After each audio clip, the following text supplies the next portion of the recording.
Chapitre 10.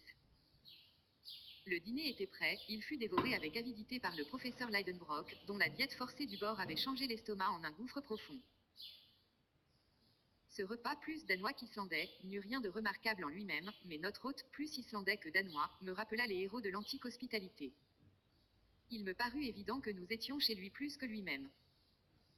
La conversation se fit en langue indigène, que mon oncle entremêlait d'allemand et monsieur Fridriksson de latin, afin que je puisse la comprendre.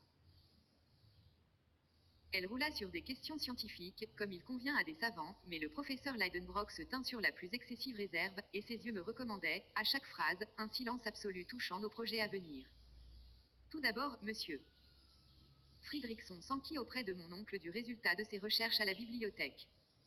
Votre bibliothèque? S'écria ce dernier, elle ne se compose que de livres dépareillés sur des rayons presque déserts. Comment? Répondit monsieur Fridriksson, nous possédons 8000 volumes dont beaucoup sont précieux et rares, des ouvrages en vieille langue scandinave, et toutes les nouveautés dont Copenhague nous approvisionne chaque année. Où prenez-vous ces 8000 volumes? Pour mon compte. Oh. Monsieur Lidenbrock, il court le pays, on a le goût de l'étude dans notre vieille île de glace. Pas un fermier, pas un pêcheur qui ne sache lire et qui ne lise. Nous pensons que des livres, au lieu de moisir derrière une grille de fer, loin des regards curieux, sont destinés à s'user sous les yeux des lecteurs.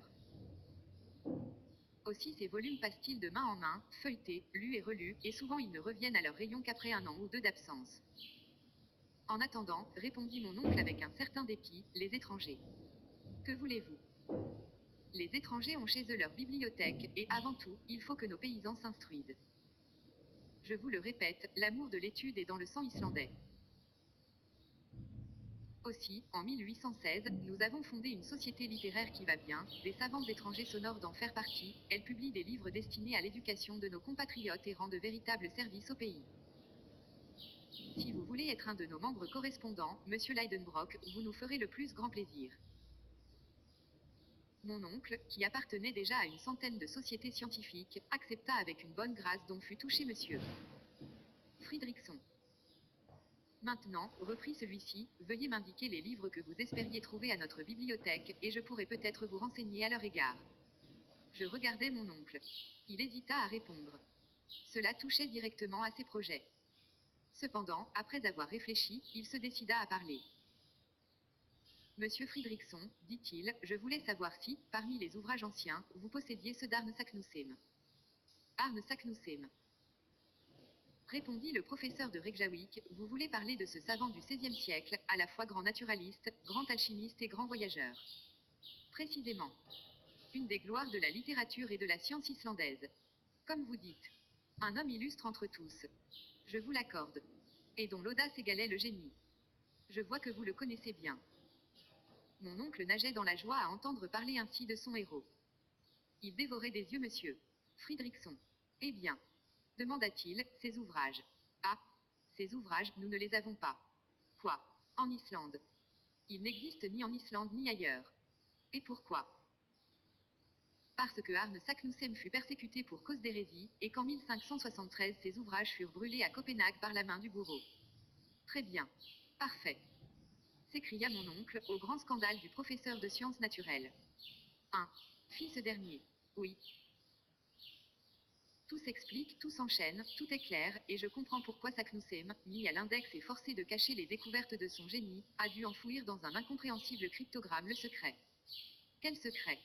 Demanda vivement monsieur Fridriksson. Un secret qui, dont, répondit mon oncle en balbutiant. Est-ce que vous auriez quelques documents particuliers? Reprit notre hôte. Non. Je faisais une pure supposition. Bien, répondit monsieur Fridriksson, qui eut la bonté de ne pas insister en voyant le trouble de son interlocuteur. J'espère, ajouta-t-il, que vous ne quitterez pas notre île sans avoir puisé à ses richesses minéralogiques. Certes, répondit mon oncle, mais j'arrive un peu tard, des savants ont déjà passé par ici. Oui, monsieur Lidenbrock, les travaux de MM. Olafsen et Povelsen exécutés par ordre du roi, les études de Troïl, la mission scientifique de MM. Aymar et Robert, à bord de la corvette française. La recherche. 2. Et dernièrement, les observations des savants embarqués sur la frégatelle. Arène Hortense. Ont puissamment contribué à la reconnaissance de l'Islande.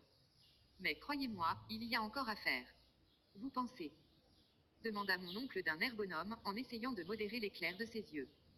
Oui. Que de montagnes, de glaciers, de volcans à étudier, qui sont peu connus. Et tenez, sans aller plus loin, voyez ce mont qui s'élève à l'horizon. C'est le Sneffels. Ah, fit mon oncle, le Sneffels. Oui, l'un des volcans les plus curieux et dont on visite rarement le cratère. Éteint. Oh. Éteint depuis 500 ans. Eh bien. Répondit mon oncle, qui se croisait frénétiquement les jambes pour ne pas sauter en l'air, j'ai envie de commencer mes études géologiques par ce Céphèle, Fessel, comment dites-vous? Sneffels, reprit l'excellent monsieur Fridriksson. Cette partie de la conversation avait eu lieu en latin, j'avais tout compris, et je gardais à peine mon sérieux à voir mon oncle contenir sa satisfaction qui débordait de toutes parts, il prenait un petit air innocent qui ressemblait à la grimace d'un vieux diable. Oui, fit-il, vos paroles me décident, nous essayerons de gravir ce Sneffels, peut-être même d'étudier son cratère. Je regrette bien, répondit monsieur Fridriksson, que mes occupations ne me permettent pas de m'absenter, je vous aurais accompagné avec plaisir et profit. Oh. Non, oh. Non, répondit vivement mon oncle, nous ne voulons déranger personne, monsieur Fridriksson, je vous remercie de tout mon cœur. La présence d'un savant tel que vous eût été très utile, mais les devoirs de votre profession. J'aime à penser que notre hôte, dans l'innocence de son amie islandaise, ne comprit pas les grosses malices de mon oncle. Je vous approuve fort, monsieur Leidenbrock, dit-il, de commencer par ce volcan, vous ferez là une ample moisson d'observations curieuses. Mais, dites-moi, comment comptez-vous gagner la presqu'île de Sneffels? Par mer, en traversant la baie. C'est la route la plus rapide. Sans doute, mais elle est impossible à prendre. Pourquoi? Parce que nous n'avons pas un seul canot à Reykjavik. Diable! Il faudra aller par terre, en suivant la côte. Ce sera plus long, mais plus intéressant. Bon. Je verrai à me procurer un guide. J'en ai précisément un à vous offrir. Un homme sûr, intelligent. Oui, un habitant de la presqu'île. C'est un chasseur d'eider, fort habile, et dont vous serez content. Il parle parfaitement le danois. Et quand pourrais-je le voir? Demain, si cela vous plaît. Pourquoi pas aujourd'hui? C'est qu'il n'arrive que demain. À demain donc, répondit mon oncle avec un soupir. Cette importante conversation se termina quelques instants plus tard par de chaleureux remerciements du professeur allemand au professeur islandais. Pendant ce dîner, mon oncle venait d'apprendre des choses importantes, entre autres l'histoire de Saknussemm, la raison de son document mystérieux, comme quoi son hôte ne l'accompagnerait pas dans son expédition, et que dès le lendemain un guide serait à ses ordres.